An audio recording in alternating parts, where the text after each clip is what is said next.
Assalomu alaykum, hurmatli talabalar. Bugun biz sizlar bilan shaxs psixologiyasi fanimiz bo'yicha navbatdagi reja asosida 11-mashg'ulotimizni boshlaymiz.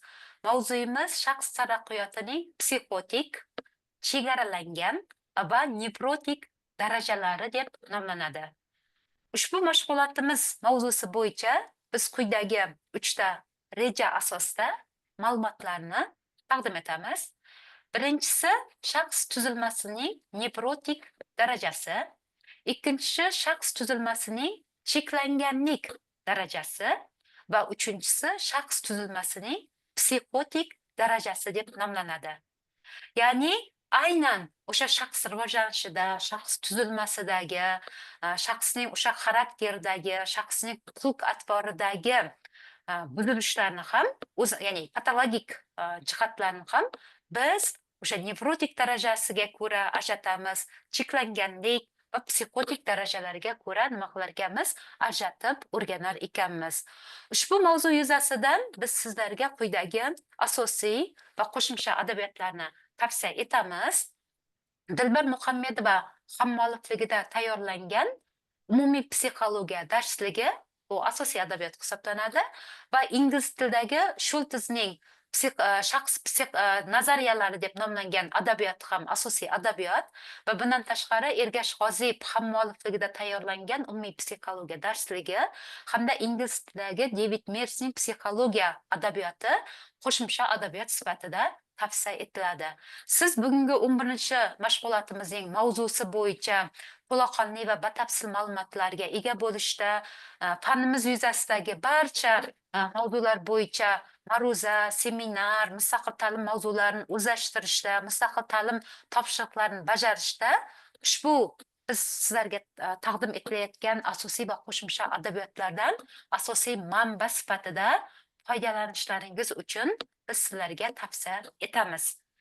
Bugungi yangi mavzuni boshlashdan oldin o'tilgan mavzu yuzasidan, ya'ni 10-mashg'ulot yuzasidan mustaqil ta'lim topshiriqlari quyidagi vazifalar asosida sizlarga berilgan edi.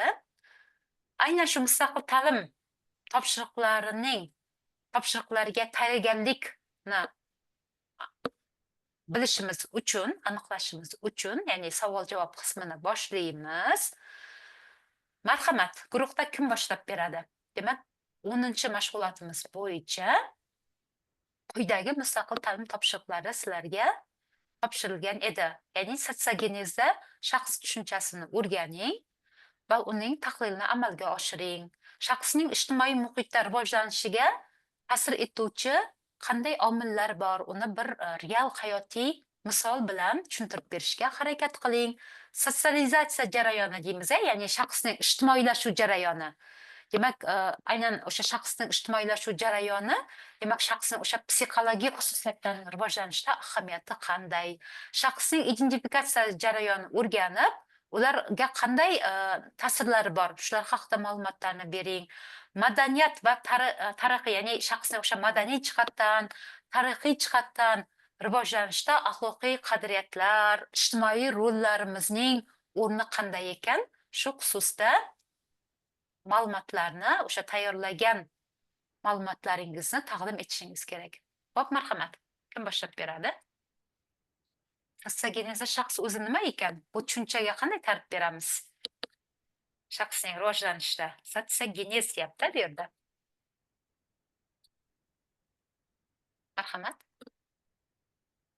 Sotsiogenezda shaxs bu shaxsning ijtimoiy va madaniy muhitda shakllanishi, rivojlanishi va o'zgarishini o'rganadigan soha ekan.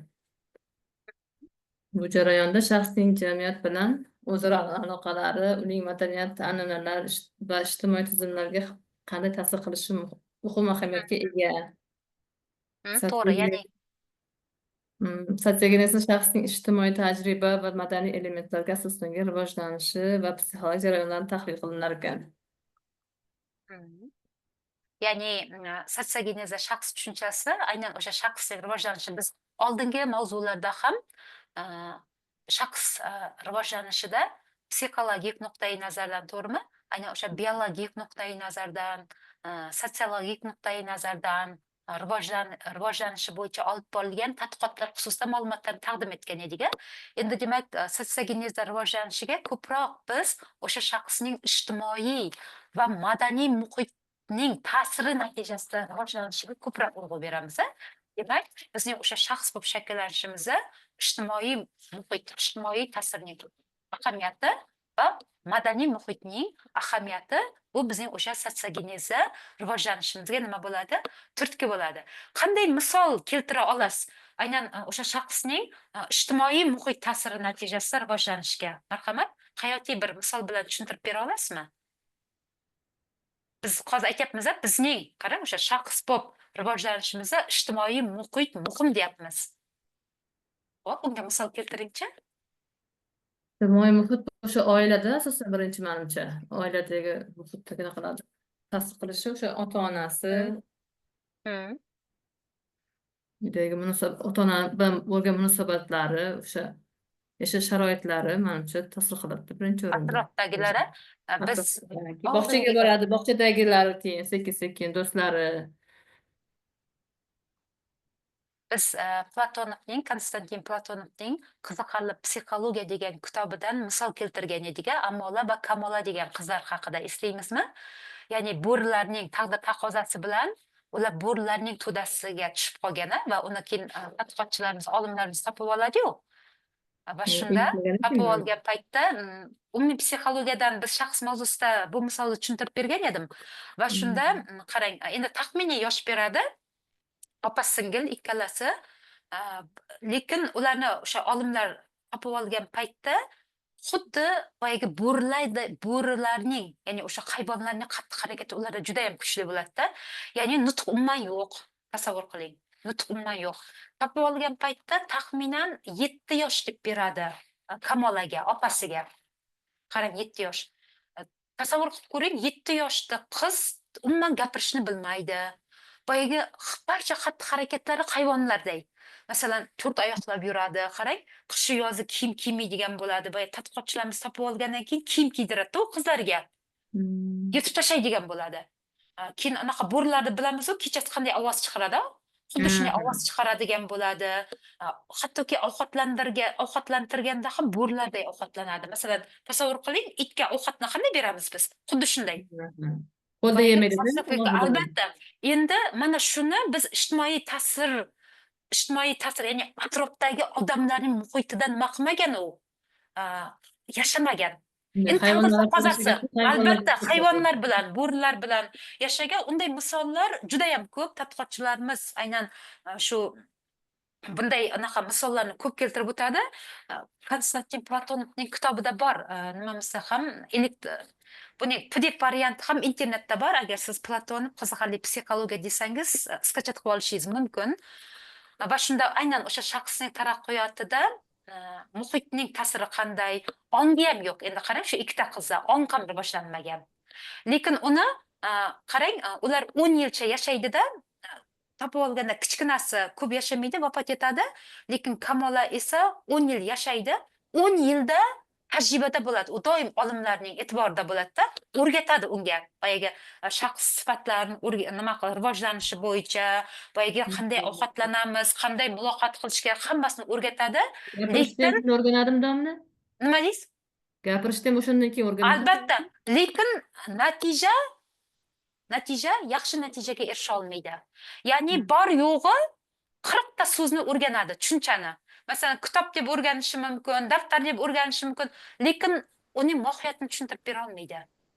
Mohiyatini avtomatik bunaqa qilib, ko'nikma qilib o'ziga qabul qilib olganda, keyin 4 oyoqlab emas, 2 oyoqlab yurishni, tik turishni ham o'rgatadi olimlarimiz. Uni qiyinchilik bilan o'rganadi. Lekin olimlarimiz aytadi, ataylab e'tibor bermasak deydi, yoki yugur Kamola desa, avtomatik 4 oyoqlab ketar ekan, qarang. O'rganib qolganda uni. Albatta. Lekin odamlarning muhitiga qo'shgandan keyin albatta u odamlarni sevib qoldi, odamlarni yaxshi ko'rdi va ovqatlanishda ham qoshiq, vilkalar bilan ovqatlanishni hammasini o'rgandi deydi. Lekin biz uni shaxsga olmaymiz. 17 yoshda vafot etadi. Shaxs emas, endi u individ. Nima uchun individ? Boyagi elementlarnigina o'rgandi, lekin qarang, lekin unda nutq yo'q. O'zining kim ekanini bilmaydi, kamola ekanini bilmaydi. Masalan, siz hozir men Shayraman, meningiz bor-a? Men hozir masalan 30 yoshdaman deysiz yoki men talabaman deysiz. Mening quyidagi o'zligingizni anglash bo'yicha barcha jamiyatdagi o'rningiz haqida siz gapirib bera olasiz. Kamola gapirib bera olmaydi. Kamolaga nimani o'rgatsak, faqat shuni takrorlan aytib beradi. Lekin o'zi mustaqil boyaga meni yo'q. O'shaning uchun u individ. 17-18 yoshda ham u individ edi. Biz unga shaxs deb ta'rif bera olmaymiz. O'shaning uchun mana ijtimoiy muhit zarur ekan. Biz to'g'ri, biologik mavjudot sifatida dunyoga keldik har birimiz. Agar ijtimoiy muhit bo'lmaydiganday bo'lsa, siz boyaga yetaverasiz, boyagiday. Lekin ongimiz rivojlanmaydi. Bu yerda ong muhim. Anglash muhim, to'g'rimi? Ongning ham darajalari bor. Mana yoshligidan ongimiz rivojlanib taraqqiy etib boradi darajalarga, to'g'rimi? Agar ular ijtimoiy muhit ta'sirida rivojlanmaydigan bo'lsa, unda biz o'sha hayvondan farqimiz bo'lmaydi-da. Ongimiz yo'q. Faqat boyaga ko'rinishimiz insonniki bo'lishi mumkin, lekin o'sha nimadagi ong darajasining rivojlanishlari, insoniy munosabatlar ko'rinishlari rivojlanmasligi mumkin. O'shaning uchun juda ham muhim ekanligini biz ta'kidlashimiz mumkin. Endi bu yerda ijtimoiylashuv jarayoni ham ahamiyatli. Sotsializatsiya deymiz u. Juda ham ahamiyatli. Ya'ni yuqorida siz aytib o'tdingiz, mana bog'chaga boramiz, birinchi oiladan.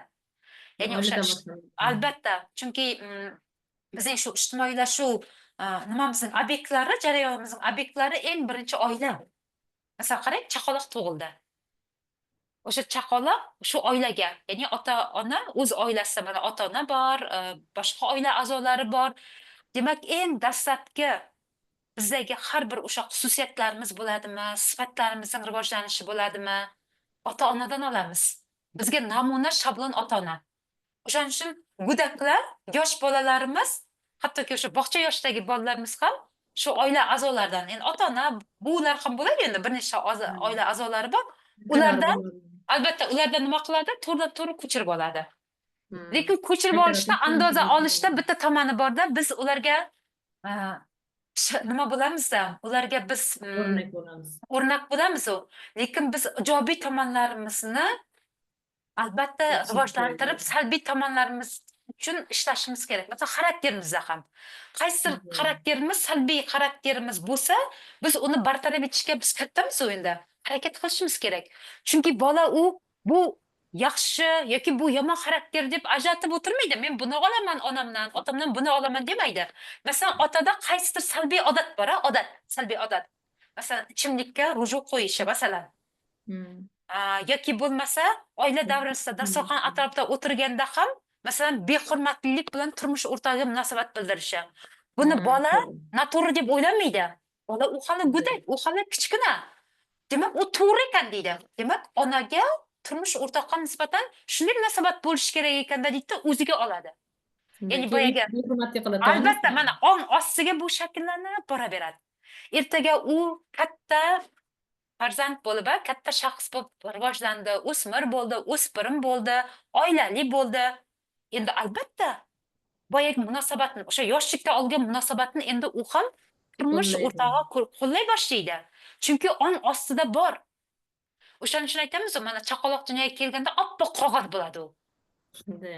Lekin barcha yozilish, o'sha qanday xarakterlar shaklida yozilishi, mana shu ijtimoiy muhitda hammasi shu atrofdagilardan. Biz mana atrofdagi insonlar ham biz o'sha nima qiladigan, munosabat qiladigan insonlar ham ahamiyatli bu yerda. Agar sizning farzandlaringizning do'stlari yaxshi tarbiyali, ilmga chanqoq, tarbiyali, harakatchan o'rtoqlari bo'ladiganday bo'lsa, bu ham sizning farzandingizga ijobiy ta'sir qiladi, qarang. Agar uning aksi bo'ladigan bo'lsa-chi? Ya'ni albatta u ham, ya'ni farzandning ham boyagiday, ya'ni tarbiyasi qiyin bolalar deymiz u. Xuddi shu tarbiyasi qiyin bolalar guruhiga tushib qolishiga balkim do'stlari ham sababchi bo'lishi mumkin. Bu faqat endi o'quvchilarda emas, o'zimizning yoshimizda ham. Masalan, biz hozir o'rta yoshmiz u. O'rta yoshda ham mana o'zingizning siz munosabat o'rnatadigan guruhlar bor-da, muhit bor. To'g'rimi? Ayollarda ham, erkaklarda ham muhit bor. Agar ularda ham siz munosabat kirishadigan insonlarda boyagida o'rnak Onasida bo'ladigan, bo'lish, har tomonlama ijobiy bo'ladiganday bo'lsa, albatta o'zingizda ham shuni nima qilib borasiz, rivojlantirib boramiz. Agar salbiy bo'ladiganday bo'lsa, unda salbiylarni ham nima qilar ekanmiz, o'zlashtirib, hattoki uni boyagi farzandlar tarbiyasida ham qo'llashimiz mumkin ekan.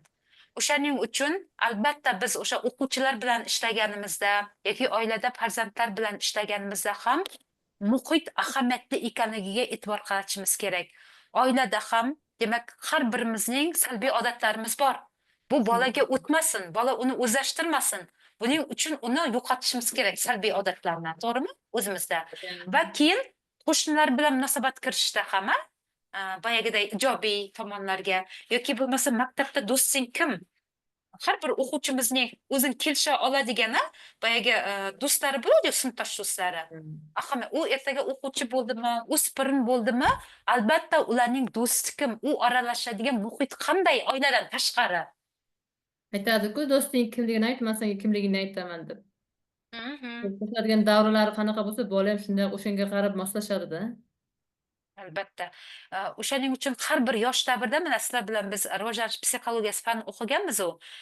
O'sha bog'cha yoshidagi bola bo'ladimi, kichik maktab yoshidagi o'quvchilarimizmi, o'smir bo'ladimi, o'spirin bo'ladimi, juda ham muhimda bu yerda ijtimoiy, o'sha madaniy muhitning ta'siri juda ham bu yerda muhim bo'ladi.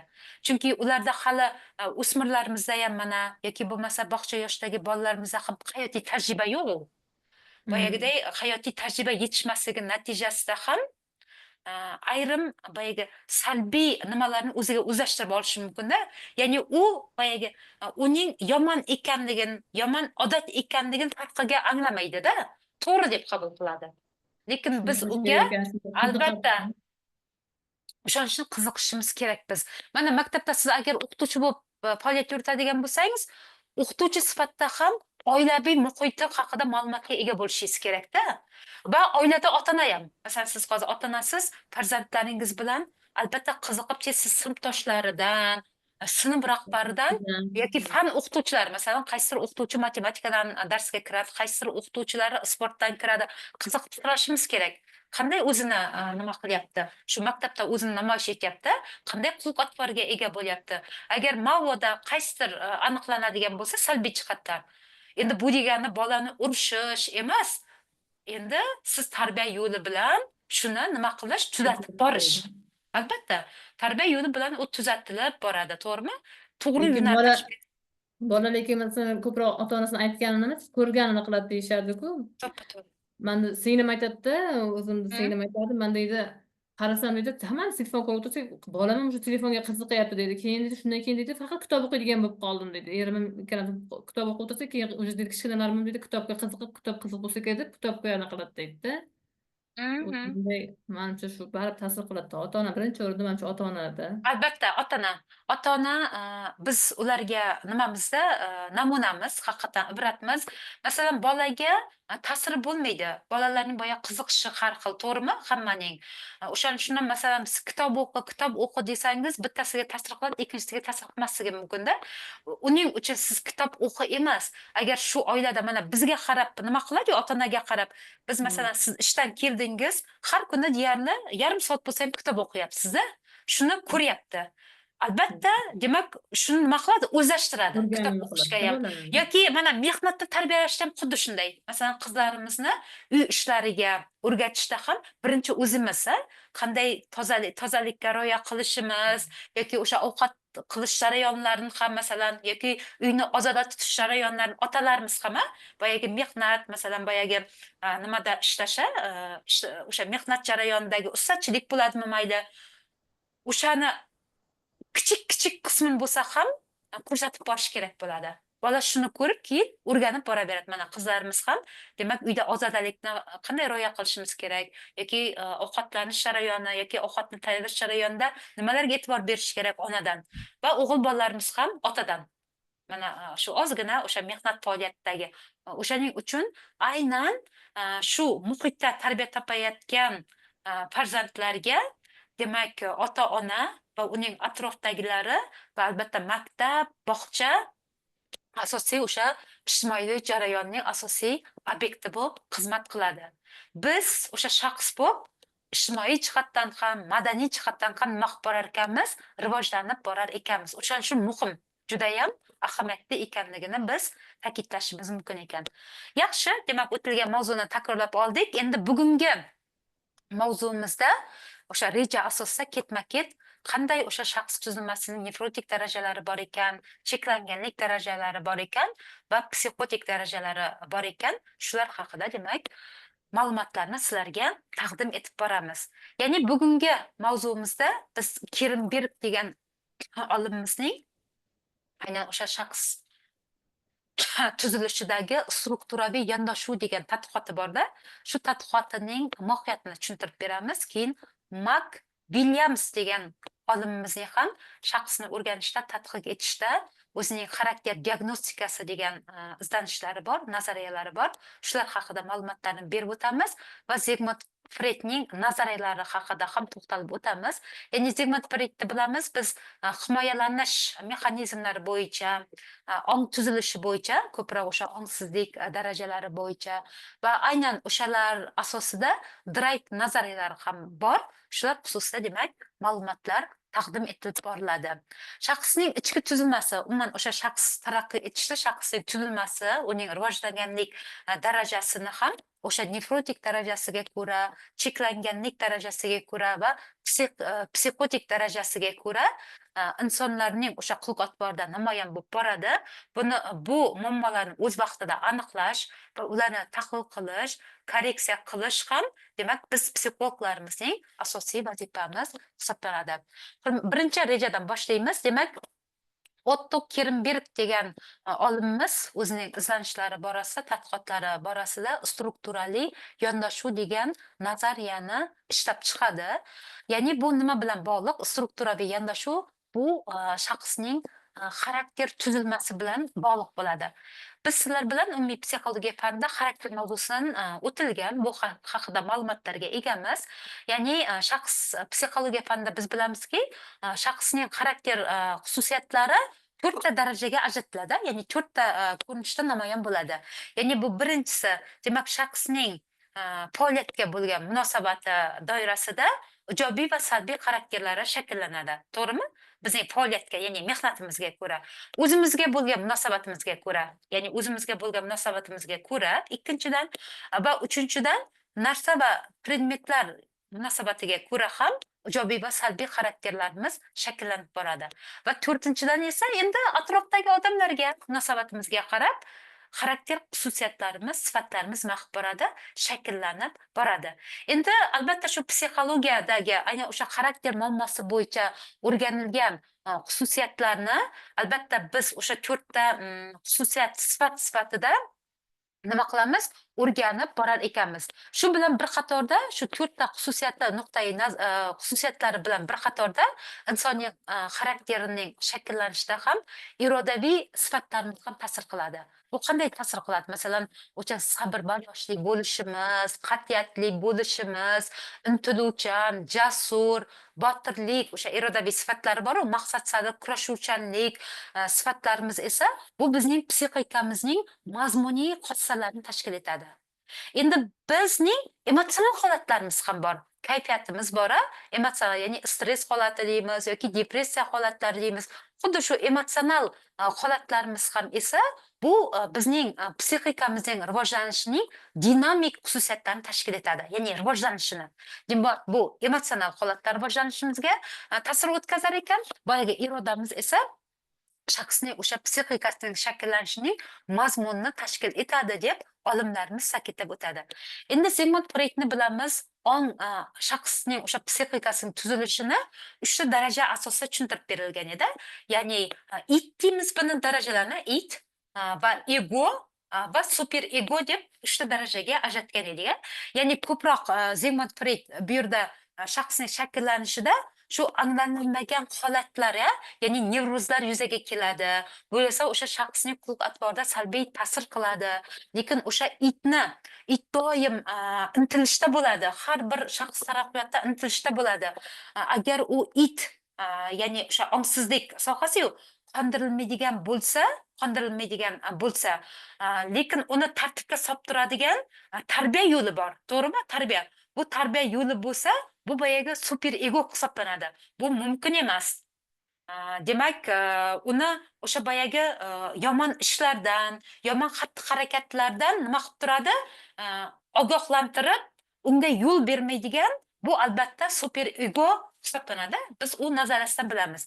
Endi xuddi shu asosda bizning o'sha yoshligimizda Zigmund Freyd himoya mexanizmlarini ham tushuntirib bergan edi. Bizning o'sha rivojlanishimizda himoya mexanizmlari va o'sha shaxsning taraqqiy etishida har bir himoya mexanizmlari ham muhim ekanligini ta'kidlab o'tgan edi. Xuddi shunday Freyd aytyapti, endi xarakterimizning diagnostika qilishda ham drive nimalar deydi, nazariyasi deydi. Bu drive nazariyalar nimalardan iborat mohiyati?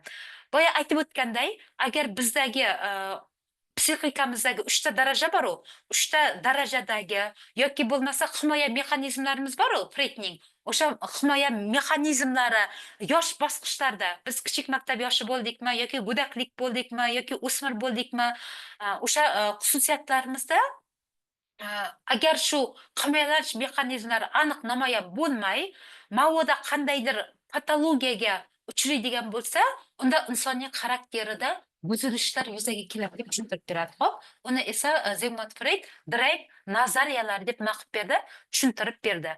Zigmund Freyd bilan bir qatorda Mark William degan olimimiz ham aynan xarakterni o'rganishda, diagnoz qilishda va o'sha insonning xarakteridagi buzilishlar deymiz-ku, patologiyalar. O'sha patologiyalarni aniqlashda o'zining modelini yaratgan olim hisoblanadi. Demak, Mark Williamning nazariyasi bo'yicha, o'sha xarakter tuzilmasi bo'yicha ikkita mezon asosida o'rganishga, aniqlashga harakat qildi inson xarakterini olimimiz.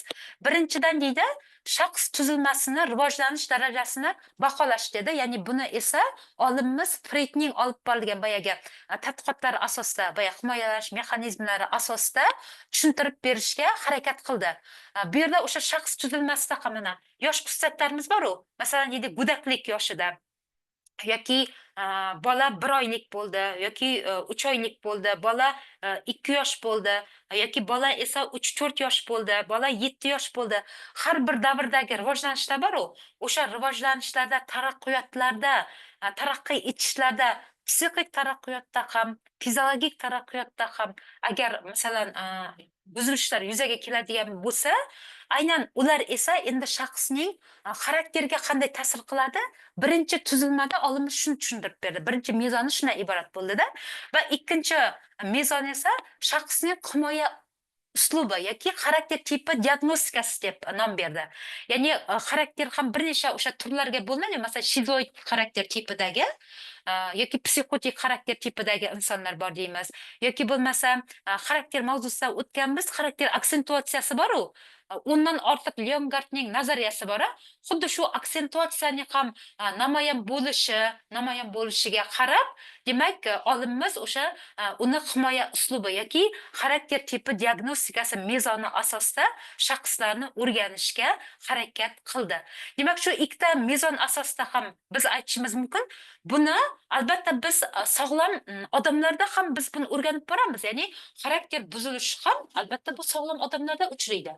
Lekin olimimiz o'sha Mark William o'zining o'sha xarakter modelini yaratayotgan paytda, o'rganayotgan paytda ayrim insonlarda quyidagi tushuncha ham bor ekanda. Demak, o'sha xarakterda patologiya uchrayaptimi? Ya'ni shaxsida qandaydir bir buzilishlar, xulq-atvorda qandaydir buzilishlar uchrayaptimi? Demak, ularga psixlar degan anaqa berganda, qo'llagan, o'sha tushunchani qo'llagan. Lekin bu noto'g'ri deydi. Bu degani faqatgina o'sha nimadan buzilish xulq-atvorda uchrayaptimi? Demak, bu psix degani emas deydi.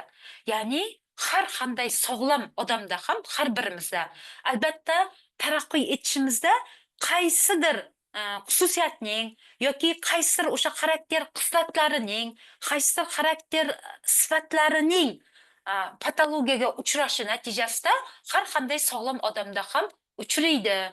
Buni esa o'z navbatida biz albatta masalan o'zimizda qandaydir bir o'zgarishlar yuzaga kelyaptimi?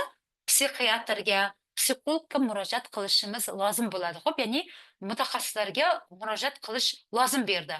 Albatta, agar bizda bilasiz, shaxsimizda, xulq atvorimizda yoki xarakterimizda ham umuman biron bir o'zgarishlar yuzaga kelayotgan bo'lsa, demak biz psixiatr va psixologlarga murojaat qilishimiz kerak.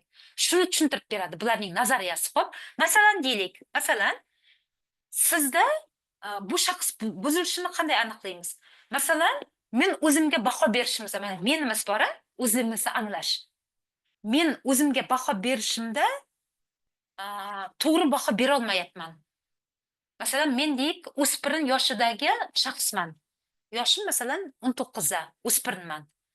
Lekin biz o'spirinlik yoshini bilamiz, meni rivojlanishi yuqori daraja deb ta'rif beradi psixologiyada, rivojlanish psixologiyasi. Ya'ni o'zini to'g'ri anglay oladi, ya'ni o'ziga adekvat baho bera oladigan shaxs. Chunki 19 yoshda, chunki o'spirin. Lekin menda buzilish ro'y berayotgan bo'lsa, boyagi menim bor-u, o'zimga to'g'ri baho bera olmayman. Qarang, yoki o'zimga bo'rttirib baho berishim mumkin. Adekvat baho bera olmayapman. Adekvat degan to'g'ri degan, to'g'rimi? To'g'ri baho bera olmayapman. Va hattoki menda, demak, nima yuzaga kelyapti? Menda patologiya yuzaga kelyapti. Lekin men uni o'zim bilmayman. Atrofimdagilar aniqladi. Masalan, shoira meni kuzatdi. Demak, bilyapti. Ya'ni men o'zimga bo'lgan munosabatim, masalan, real anaqada munosabatlarda qarama-qarshilik kuzatilyapti. Buni atrofdagilar sezyapti, masalan, ota-ona va o'z navbatida esa biz mutaxassislarga endi murojaat qilishimiz lozim bo'ladi. Bu degani menda bu boyagi nima emas. Ya'ni o'sha sog'lom odamda uchraydigan ham aynan menimga to'g'ri baho bera olmasligim. Bu esa endi mening ichki nimalarim bor-u, kechinmalarimda, emotsiyalarimda bir qator salbiy emotsiyalarni endi yuzaga keltiradi. Bu yanada meni murakkablashtiradi. Agar men mutaxassislarga o'z vaqtida murojaat qilmasam, o'z vaqtida davolanmasam, o'zining diagnostik nimalari bor, davolaydigan usullari bor. Agar shularga men murojaat etmaydigan bo'lsam, endi men jamiyatdagi odamlar bilan munosabat o'rnatishda ko'p muammolarga yuzaga keltiraman. Masalan, talaba bo'lsam, o'sha talabalik o'qish faoliyatimga ham salbiy ta'sir qiladi.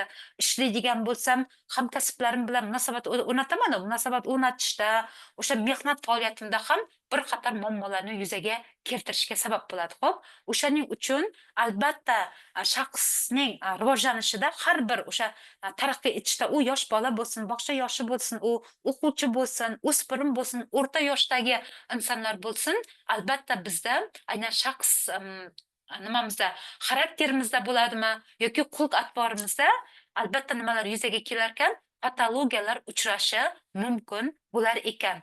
Ularni baholash esa o'z navbatida o'sha munosabatlarda, o'ziga bo'lgan munosabatlarda, atrofdagilar bo'lgan munosabatlarida demak aniqlanishi, namoyon bo'lishi mumkin ekan.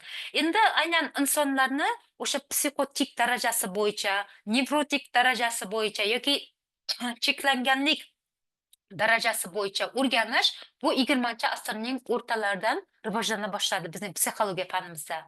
Ya'ni o'sha aynan o'sha 20-asrning o'rtalaridan boshlab aynan shaxsni o'rganishda, demak, shaxsning o'sha xulq atvoridagi patologik jihatlarni o'rganishda ham, o'rganish uchun ham tadqiqotlar olib borildi va endi ularning farqini ajratish kerak-ku. Albatta farqlanadi darajasiga ko'ra.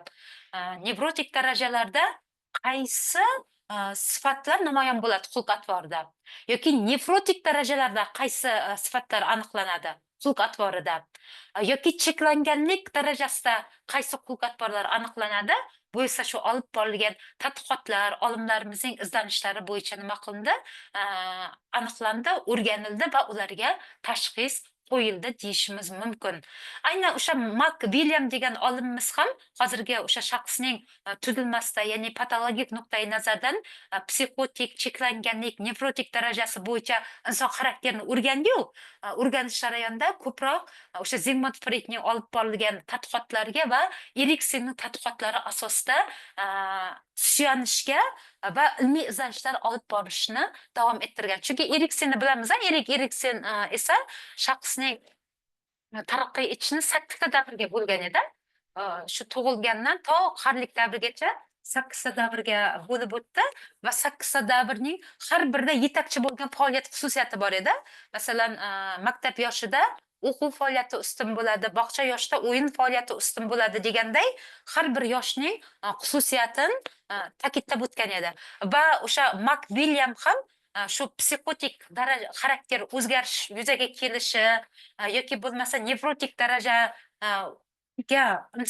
insonning xulq atvori namoyon bo'lishi, demak, har bir yoshdagi qaysi xulq atvor o'sha taraqqiyot etishidagi qaysi xulq atvorning rivojlanishida nima bo'ldi, u nimaga uchradi, boyagi buzilishga uchradi. Shu asosda aniqlab, demak, tashxis qo'yishga harakat qilindi. Endi ko'proq bu olimlarimiz shu darajalarni, shu 3 ta darajani aniqlashdan ko'proq biz psixologiyada o'sha psixiatrlarimiz ham qo'llangan paytda yoki psixolog mutaxassislarimiz ham suhbat metodi asosida aniqlashga harakat qilindi. Ya'ni o'zining o'sha 3 ta daraja bo'yicha o'zining maxsus savollar shakllantirilgan.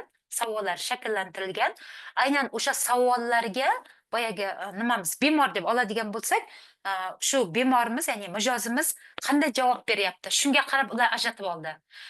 Demak, savolni to'g'ri qabul qila olishi, unga javob berish darajasiga qarab, demak, bu nevrotik daraja ega, bu esa psixotik daraja ega, bu esa cheklanganlik darajasiga ega deb ajratib olishga harakat qildi. Va buni biz yuqorida aytyapmiz-ku, Zigmund Freydning olib borilgan tadqiqotlari, ya'ni himoya mexanizmlari asosida har bir taraqqiyotda shu himoya mexanizmlarimiz rivojlanadi-yu, shunga qarab ajratib o'tishga harakat qildi dedik-a. Masalan, qarang, Edip kompleksi biz oldingi mavzularimizda bor edi. Zigmund Freydning maktabini alohida o'tgan paytda aytib o'tgan edik-a. 5 ta davrga ajratgan edi Zigmund Freyd shaxs taraqqiyotini. Ya'ni shaxs taraqqiyotida o'sha Edip kompleksi bor-u. Edip kompleksi bu 3 yoshda namoyon bo'lishini, agar shu nimaga moyillik qondirilmaydigan bo'lsa, shaxsning taraqqiyotida qanday salbiy nimalarga olib keladi, boyaga it nimasida Zigmund Freyd tushuntirib bergan edi. Va Berjerin degan olimimiz ham xuddi shu Edip kompleksi o'smirlik davrida namoyon bo'lishini aytib o'tadi. Lekin o'smirlik davrida kuzatilishini nima qilib ta'kidlab o'tadi-da. Chunki bu deydi, agar qaysidir o'smirimizda shu Zigmund Freydning Edip kompleksi namoyon bo'ladiganday bo'lsa, nima sabab bo'ldi? Chunki 3-6 yoshida xuddi shu Edip kompleksiga nisbatan moyillik rivojlanadi. Lekin xuddi shu 3-6 yoshda u qondirilmay ong ostida qolgan deydi. Va lekin u shaxs taraqqiy etyapti, qaysidir davrda nima qiladi endi u? Yuqoriga chiqadi, yuqori darajaga chiqadi. Bu aynan o'smirlik davrida endi u namoyish eta boshlaydi. Aynan shu qondirilmaganligi natijasida o'smirlarimizda nevroz holati ham nima qilishi mumkin deydi? Kuzatilishi mumkin. Bu nevroz holatining kuzatilishi shaxsning o'sha xarakter kuzatilishining qaysi darajasiga to'g'ri keladi deydi, olimimiz aytadi, Berjer nevrotik darajaga to'g'ri keladi deydi. Demak, biz ajratib olishimiz kerak, hurmatli talabalar, nevrotik daraja albatta bu sog'lom odamlarda kuzatiladi. Ya'ni bu bizdagi boyagi nevrozimiz bilan bog'liq. Nevrozimiz nimada namoyon bo'ladi? Agressiya. Biz bilamizki, barchamizda jahl bor, barchamizda agressiya bor. Lekin, masalan, menda agressiya darajasi past bo'lishi mumkin, ba'zida o'sha vaziyat anaqa qarab, xulq-atvorimda namoyon bo'ladi. Lekin bu normal holat. Chunki bu past. Endi qarang, ba'zi insonlarda u o'smir bo'lsin mayli, qaysi yosh bo'lishidan qat'iy nazar, shu agressiv holat bor-u, muntazam, doimiy kuzatiladigan bo'lsa, mana shu nevrotikka moyilligi bor. Demak, mutaxassisga nima qilish kerak? Biz yo'naltirish berishimiz bo'ladi. Endi uning biz masalan psixiatr yoki psixologga borganda boya aytdim-ku, o'zining diagnostikasi bor-da, o'zining usuli bor. Ya'ni ko'proq birinchi navbatda intervyu, suhbat asosida ular aniqlab oladi. Boyagi savollarga javob berishiga qarab, xulq-atvorda o'zini qanday namoyish etdi, ko'proq bu yerda bilasizmi, menimiz bor-u, men konsepsiyamiz. O'sha menimizga qarab aniqlanadi-da, ya'ni men o'zimga qanday baho bera olyapman? Shunga qarab savollar shakllantirilgan. Demak, agar bizda ko'proq asab bilan bog'liq bo'ladigan bo'lsa, chunki asabiy zo'riqish shu bu yerda bo'ladigan bo'lsa va boyagiday o'zimizni boshqara olmayapmiz biz. Bo'ladigan bo'lsa, demak, bu nevroz unaqa kuchli darajada namoyon bo'lyapti deymiz va buni o'z navbatida demak o'sha xarakterning o'zgarishida ham o'shaning uchun qanday muammoni yuzaga keltirdi. Endi sizda jahl, agressiya kuchli bo'lgandan keyin hamma bilan urushib qolaveramiz, to'g'rimi? O'shaning uchun ko'proq yakkalanib qolishimiz, boyagi jahlimizni hammaga, u kichik bola bo'lsin, yoshi kattaga o'sha sochishga nisbatan intilishimiz, lekin menimizga o'zimizga to'g'ri baho bera olamiz. Masalan, boyaga psixiatr suhbat o'tkazadigan bo'lsa, shu nima bilan o'ziga to'g'ri baho beryapti, ya'ni meni o'zimda qanday qismatlar bor, menimda nimalar namoyon bo'lyapti, xulq-atvorimda barchasiga adekvat baho bera olaman. Lekin munosabatlarimda muammo bor, munosabatlarda. Chunki boyagi nimani o'zim emotsiyamni boshqara olmaganligim uchun albatta bir qator nimani yuzaga keltiradi, o'sha salbiy holatlarni yuzaga keltirishi mumkin. Demak, bu nevrotik daraja bo'ladi. Xo'p, demak, nevrotik bu nevroz bilan bog'lab tushuntirsangiz bo'ladi, esda saqlab qolsak bo'ladi. Demak, buning natijasida esa ko'proq o'sha nimamizda asabimiz bilan bog'liq, lekin menimizga to'g'ri baho bera olamiz. Aynan o'sha agressiv holatning kuchli namoyon bo'lishi bilan bog'liq bo'ladigan holat deb yuzaga keltirishimiz mumkin. Bu nimada ko'rinar ekan? Ziddiyatlarda. Tez barcha bilan nima qilib qolaverasiz, ziddiyatlarga uchrab qolaverasiz. Demak, aynan shu belgisi asosida nima qilishimiz mumkin ekan?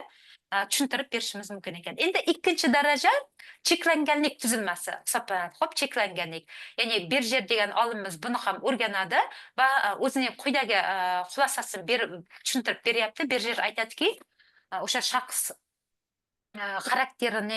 xarakter tuzilmasida shu cheklanganlik darajasida deydi, ko'proq bu bolalarda, ya'ni yosh bolalarda lat yeyishlari orqali shakllanadi va bu cheklanganlik tuzilmasini hosil qilishiga olib keladi deydi. Ya'ni bu yerda nima demoqchi? Agar qattiq jarohat olsa, mana yosh bola hali fiziologik tomondan ham to'laqonli rivojlanmagan bo'ladi-yu, qattiq o'sha jarohat oladiganday bo'lsa, lat yeyadigan bo'lsa, aynan uning xarakterida ham cheklanganlik darajasining nimalari, ko'rinishlari bor-ku, ko'rinishlari namoyon bo'lib shakllanishi mumkin degan bitta fikrni beryapti-da. Ya'ni o'zining izlanishlari asosida shu fikrni keltirib o'tyapti. Xo'p, bu cheklanganlik darajasi qanday ekan? Cheklanganlik darajasi hozirgi nevrotik daraja bor-ku, nevrotik daraja bilan psixotik daraja bor. Hozir psixotikni ham tushuntirib beramiz belgilari. Ikkalasining o'rtasida bo'ladi. Ikkalasining o'rtasida bu cheklanganlik darajasi bo'ladi. Ya'ni boyagi agressiya, ichki ziddiyatlar ham yuqori, ya'ni o'ziga to'g'ri baho bera oladigan holatlar ham namoyon bo'ladi. Nevrotik psixotik darajani hozir tushuntiraman belgilarini. Xuddi shu psixotik darajaning belgilarining ikkalasining o'rtasida bo'ladi. Lekin olimlarimiz tushuntirib beryaptiki, ko'proq, lekin bitta tomonga intilish bo'ladi-yu, yuqori. Lekin ko'proq yuqori psixotikda bo'ladi, xo'p, nevrotikka emas. Demak, agar maoda bu ham bizning boyaga menimizni qanday baho beramiz, o'zimizni qanday anglaymiz, ziddiyatlarga bo'lgan munosabatimiz, o'zimizga bo'lgan munosabatimiz namoyon bo'ladi. Buni ham psixiatr va psixolog mutaxassislarimiz o'zining boyaga diagnostik usuli asosida nima qilib beradi, bizga aniqlab beradi. Masalan, cheklanganlik tuzilmasi bo'lsa, ikkalasining o'rtasida deyapmiz-ku, lekin qarang, nevrotikka nisbatan psixotikka nisbatan moyillik bor-da. Bu degani o'z vaqtida buni nima qilishimiz kerak? Davolashimiz kerak. Ya'ni tuzatishimiz kerak bo'ladi. Xo'p, korreksiya deymiz-ku. Korreksiya qilishimiz lozim bo'ladi xarakterni. Agar maoda biz e'tibor qaratmaydigan bo'lsak, unda psixotikka o'tib ketadi. Chunki aytyapmiz-ku, moyillik u tomonga bo'ladi, ko'proq deb tushuntirib beryapmiz. Ya'ni u moyillik nimada degani? Ikkalasining o'rtasida, ya'ni nevrotikda men aytyapman, o'ziga to'g'ri baho bera oladi, o'zining barcha nimalariga, xulq-atvoriga, lekin psixotikda unday emas. Psixotik darajada albatta o'ziga menimiz bor-ku, menimizga baho berishda juda ham qiynaladi. Boyaga psixiatrimiz yoki psixologlarimiz o'zining intervyu metodini qo'llab, eng birinchi tashxisni qo'ya olganda savol javob qismi bilan darajasini aniqlab oladi-yu. O'sha paytda savol qo'yayotgan paytda endi savollar ham o'zligimizni anglashga bog'liq bo'ladi-da. O'ziga baho berishga juda ham qiynaladi. Ya'ni bu degani o'ziga adekvat baho bera olmaydi. Tasavvur qiling, o'ziga adekvat baho bermaydi. O'zining xarakteri qanday yoki munosabatlarda, masalan, men do'stlarim bilan qanday munosabat o'rnataman, hamkasblarim bilan munosabat qanday o'rnataman, oila a'zolarim bilan qanday munosabat o'rnataman. Ya'ni mana bu atrofdagi narsalarni men qabul qilyapman-ku. Yoki bo'lmasa biron bir vaziyat yuzaga keldi, shunga qanday reaksiya bildiryapman. Men juda ham jahlim tez chiqib ketyaptimi yoki beto'r bo'lyapmanmi? Shuni konkret ayta olmaydi. Qarang, shuni konkret ayta olmaydigan bu psixotik daraja bo'ladi. Lekin mana bu cheklanganlik darajadagilar bu Berjer aytayaptiki, moyil ko'proq unga moyillik bo'ladi-da. O'shaning uchun biz masalan kuzatasiz shaxslar, chunki siz psixologsiz, psixologiya o'rganyapsiz, to'g'rimi? Agar sizning bir tanishingizda yoki atrofdagi biron bir insonda qarang, boyagiday doimiylik ravishda agressiya, ichki ziddiyat doimiy ravishda kuzatilayotgan bo'lsa, bu munosabatlarning nima bo'lishiga, chigallashib ketishiga olib kelayotgan bo'lsa, yoki bo'lmasa o'ziga baho berishda to'g'ri baho bera olmayotganday bo'lsa, albatta siz yo'naltirish berishingiz lozim bo'ladi. Mutaxassislarga murojaat etishi lozim bo'ladi. Xo'p, bu yerda endi psixotiklarimizcha, psixotiklarimizning belgisi mana hozir uchalasining belgisini farqlay olyapmiz, chunki ertaga sizlarga test savolda ham tushadi-da, shu 3 ta darajani belgisi. O'shanda farqlay olishimiz kerak. Demak, nevrotik bu tomonda namoyon bo'lyapti ko'proq yoki bo'lmasa psixotik bu tomonda namoyon bo'lyapti deb belgilarini ajrata olishimiz kerak. Xo'p, endi biz psixotiklarni qanday ajratamiz? Hozir men aytib o'tdim, eng birinchi navbatda menimiz. Ya'ni men konsepsiyasiga to'g'ri baho bera olmaydi. Men kimman degan savolga juda ham qiynaladi. Bilasizlar, shu men kimman degan o'zi kichik bir trening mashg'uloti bor-ku. Ko'p biz psixologlar faoliyatimizda qo'llaymiz. O'quvchilar bo'lsin yoki bo'lmasa biron bir anaqada ham o'sha talabalar bilan ishlash jarayonida ham yoki shaxslar bilan ishlash jarayonida ham ko'p vaqtni olmaydi-da. Masalan, bitta qisqa trening bor, men kimman. Ya'ni maqsad o'zini anglashga yo'naltirilgan. O'sha paytda ham aniqlab olsa bo'ladi. Masalan, quyidagicha biz nima yo'naltirishda beramiz. Men kimman degan savolni yozinglar va 10 ta javob yozinglar. Men kimman degan savolni o'zingizga 10 marotaba bering. Men deb javob yozavering. O'sha paytda ham aniq bo'ladi. Masalan, biz boya tahlilga o'tgan paytda masalan shoira javob yozdi. Men talabaman dedi, men onaman dedi, masalan, men jamiyat a'zosiman dedi. Men kirishimliman dedi, masalan, yoki mening jahlim tez chiqadi dedi. 10 tasi sanab berdi. Va demak, o'ziga to'g'ri baho bera oldi. Ya'ni salbiy xarakterni ham gapira oldi shoira va jamiyatdagi rolni ham ona ekanligini, talaba ekanligini aniqlay oldi. Lekin nevrotikda bor-ku, xuddi shu anaqada men kimman degan savolga to'g'ri javob bera olmaydi. Qarang, masalan, jamiyatda albatta mana bir qator rolni bajaryapmiz, qarang. Biz talaba bo'lyapmiz yoki biz o'qituvchi bo'lyapmiz, kimgadir biz ham farzandmiz, ota-onaga farzandmiz, to'g'rimi? Oilali bo'lsangiz, albatta oilali bo'lsangiz, rafiqasiz, kelinsiz, onasiz, to'g'rimi? Mana shu savollarga javob bera olmaydi. Psixotik belgilar, to'g'rimi? O'sha psixotiklar demak, mana ruhiy kasallar bor-ku, o'shalar shunaqa psixotiklar Albatta shular ham hisoblanadi. Albatta, ruhiy kasalliklar. Ya'ni bu xulq atvordagi patologiyamiz, shaxslar atrofida. Lekin mana shuning yuzaga kelishi bor, mana olimlarimiz tushuntirib beryapti-ku, o'z-o'zidan paydo bo'lmas ekanda, qarang. O'z-o'zimizdan boyagi ruhiy kasallik, buzilishlar ro'y bermas ekan. Ya'ni taraqqiyot bilan bog'layapti, qarang. Mana Eriksonning taraqqiyoti bilan tushuntiryapti, Freydning nazariyalari taraqqiyoti bilan tushuntiryapti. Bizning o'sha go'daklik, chaqaloqlik davrimizda har bir anaqamiz, sifatlarimiz, har bir xususiyatimiz, jarayonlarimiz rivojlanyapti-ku. Demak, shuni qaysi biridadir masalan, anaqa uchraydigan bo'lsa, nima deydi? Boyagi qiyinchilik yoki bo'lmasa patologiya uchraydigan bo'lsa, u rivojlanib ketadi-da, lekin u boshida sezilmay yuradi. Lekin borib mana biz shaxs bo'ldik-ku endi. o'smir bo'lyapmiz, menimiz aniq namoyon bo'lyapti, o'spirin bo'lyapmiz yoki o'rta yoshdagi inson bo'lyapmiz, o'sha paytda namoyon bo'la boshlar ekan. O'shaning uchun masalan Zigmund Freud aytadi, o'sha sizlarga men tavsiya beraman, shu himoyalanish mexanizmi sizlar bilan rivojlanish psixologiyasi degan fan o'qigan paytda Zamira Nishonovaning hammolitligida tayyorlangan rivojlanish psixologiyasi degan adabiyotni ham bergan edik. O'shanda Zigmund Freudning nazariyasi bor. Shuni qaytadan takror o'qishlaringizni men nima qilaman, sizlarga tavsiya beraman. Zigmund Freudning barcha psixologik mexanizmlari bor-ku, mexanizmlari barchasi yosh taraqqiyoti bo'yicha yaxshi tushuntirib berilgan. Xo'p, Zamira Nishonovaning hammolitligidagi rivojlanish psixologiyasi degan, rivojlanish psixologiyasi va pedagogik psixologiya degan kitob edi. Shunda aynan Freudning nazariyalarini qaytadan o'qishlaringizni men tavsiya beraman. O'qib chiqsangiz, hozirgi o'sha 3 ta daraja haqida yaxshi ajrata olasiz siz. Ya'ni shaxs buzilishidagi shu 3 ta darajaning sababi, yuzaga kelish sabablarini ham, sabablari bo'yicha ham aniq tushunarli tarzda izohlay va farqli va tahlil qila olishingizga xizmat qiladi. Bu psixotiklar ham o'z navbatida o'sha ruhiy kasallangan odamlar ham shu bilan bir qatorda bizning o'sha xulq atvorimizda, masalan, xarakterimizda yoki bo'lmasa o'zimizga baho berishimiz bor-ku, aynan o'sha men konsepsiyasimizdagi baho berishimizda bir qator o'sha muammolar yuzaga kelishida namoyon bo'ladi. Endi psixotiklarga ham o'sha psixiatrlarimiz yoki mutaxassislarimiz boyagi eng birinchi intervyu metodidan foydalanadi. Suhbat arasida shu nimani beradi, mashg'ulotni beradi. Men kimman degan savolga javob bering dedi. Xuddi shunday paytda ular juda ham qiynaladi.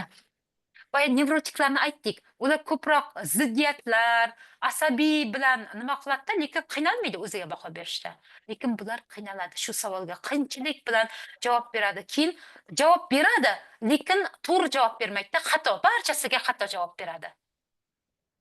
To'g'ri javob bermaydi. Masalan, shunisi bilan nima qilar ekan, harakat qilar ekan. O'shaning uchun noadekvat baho berish deymiz. Xo'p, bu yerda noadekvat baho berishi bilan farqlanar ekan. Endi bularda qo'rquv juda ham kuchli bo'ladi, psixotiklarda. Qo'rquv. Bu ham asosiy belgilardan biri bo'ladi. Xo'p, qo'rquv kuchli bo'ladi. Aynan shu qo'rquvni o'rganishda, endi bularni davolashda yoki korreksiya qilishimizda mutaxassislar qo'llaydi. Ko'proq ekzistensial nima tahlil asosida, ekzistensial psixologiyani o'tgan edik-ku biz oldingi mavzularimizda. Ya'ni bu yerda ekzistensial hayotning mazmunini tashkil etadi. Ya'ni hayotning mazmuni ham hayotga keldik, bizning hayotning mazmuni va o'lim. Shu ikkita tushuncha orasida doim izlanishlar ketadi-da bu ekzistensiallikda. Va aynan o'sha psixotiklarimizda ham qarang, bu dunyoga keldi va o'limdan qo'rqish yoki biron bir nimalardan ham o'sha fobiyalar, biron bir predmetga nisbatan ham bo'lishi mumkin. O'sha fobiya nimagadir nisbatan fobiya ham kuchli namoyon bo'ladi. Shunisi bilan ham farqlanadi deb tadqiqotlarda shunday xulosalarni keltirib o'tadi. Endi albatta bu o'sha shaxs buzilishi, shaxsning o'sha xarakter xususiyatlari, shaxsning xulq atvoridagi shu 3 ta daraja buzilishlari asosida diagnostik ishlar olib borilgan. Ya'ni o'zining albatta testlari, ya'ni psixologik diagnostik testlari, savolnomalari shakllantirilgan va metodlari ham ishlab chiqarilgan. Bu bo'yicha mutaxassislarimiz ishlayotgan paytda, ya'ni o'sha faoliyatni olib borayotgan paytda albatta boyagi savolnomalar asosida ularni diagnoz qilib oladi va keyin esa intervyu metodi yordamida ishlarini davom ettiradi. Va intervyu nima qilishda ham, suhbatni olib borishda ham albatta maqsad esa shu 3 ta darajaning belgilariga qarab ular saralanadi. Xo'p, o'sha bemorlarimiz, ya'ni mijozlarimiz saralanib olinadi va savollar ham o'z navbatida shakllantirilgan menimizga bog'liq, o'zligimizni anglashga bog'liq. Demak, bu buzilishlar qanday yuzaga kelar ekan? Bizning xulq atvorimizda aynan menimizga to'g'ri baho bera olmasligimizda yoki bo'lmasa munosabatlarda, o'zimizga bo'lgan munosabatimizda, atrofdagilar bilan munosabat o'rnatishimizda qiyinchiliklar yuzaga keladi, muammolar yuzaga keladi. Qarang, doim o'sha ziddiyatlar yuzaga keladi. Bu esa tez o'shanga duch kelib qoladi-da shaxs. Bu esa jamiyatdan ajralib qolishimizga, albatta siz hamma bilan kelisha olmaydigan bo'lsangiz yolg'izlanib qolasiz. Lekin bu yolg'izlanib qolishimiz bizda yanada nimamizda xulq atvorimizga buzilishni olib keladi, to'g'rimi? Hech kim bilan kelisha olmaymiz. Biron bir ishni davom ettira olmaymiz. Qayerga borsak doim nima? Nizo bo'ladi. Yakkalanishga olib keladi. Endi yakkalanib qolgan shaxsni bilasiz-a? Yakkalanib qolgan muloqot cheklanib qoladi endi bu yerda. Boyagi o'zingizda yanada boyagi nima bo'lib qolish, o'zimizdagi qoniqish hissi pasayib ketadi.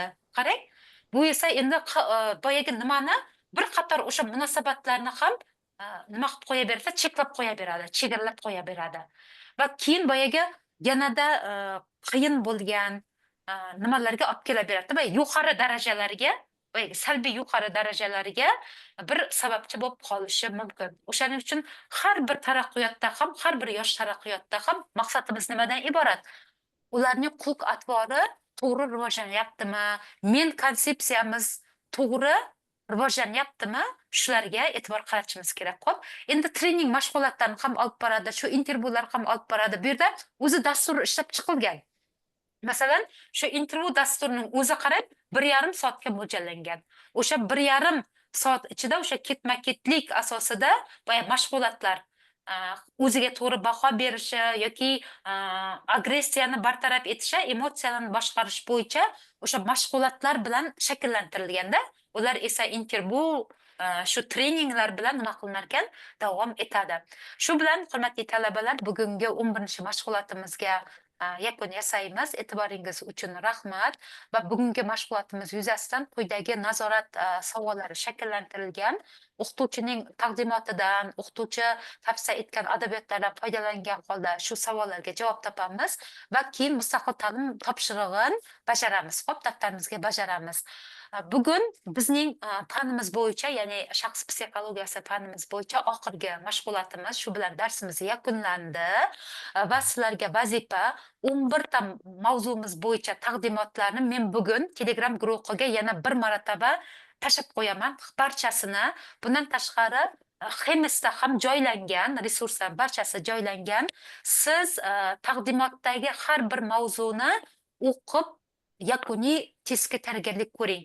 Chunki yakuniy nazorat savollarimiz shu 11 ta mavzudagi taqdimotdagi slayddagi ma'lumotlardan shakllantirildi. Hammasi o'tilgan mavzular shu ma'lumotlar.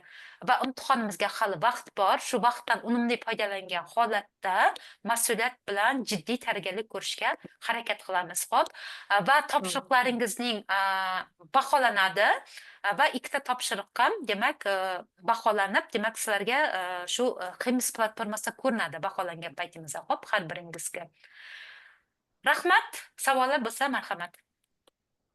Savollar yo'q, lekin yaxshi tushuntirdingiz. Tushunarli bo'ldimi? Jiddiy tayyorgarlik ko'ramiz, xo'p, imtihonga. Imtihonda ko'rishamiz unda sizlar bilan va keyingi imtihonga? Imtihonda albatta, imtihonda ham biz qatnashamiz va keyingi semestrlarda ham davom etadi fanlarimiz, xo'p, boshqa sohalar bo'yicha. Yaxshi bo'lardi, o'zingiz o'qitdingiz. Xo'p, unda sog' bo'linglar. Rahmat domla. Imtihonga tayyorgarlik ko'ramiz, xo'p. Yaxshi bo'ldi, rahmat. Sog' bo'linglar. Sog' bo'ling.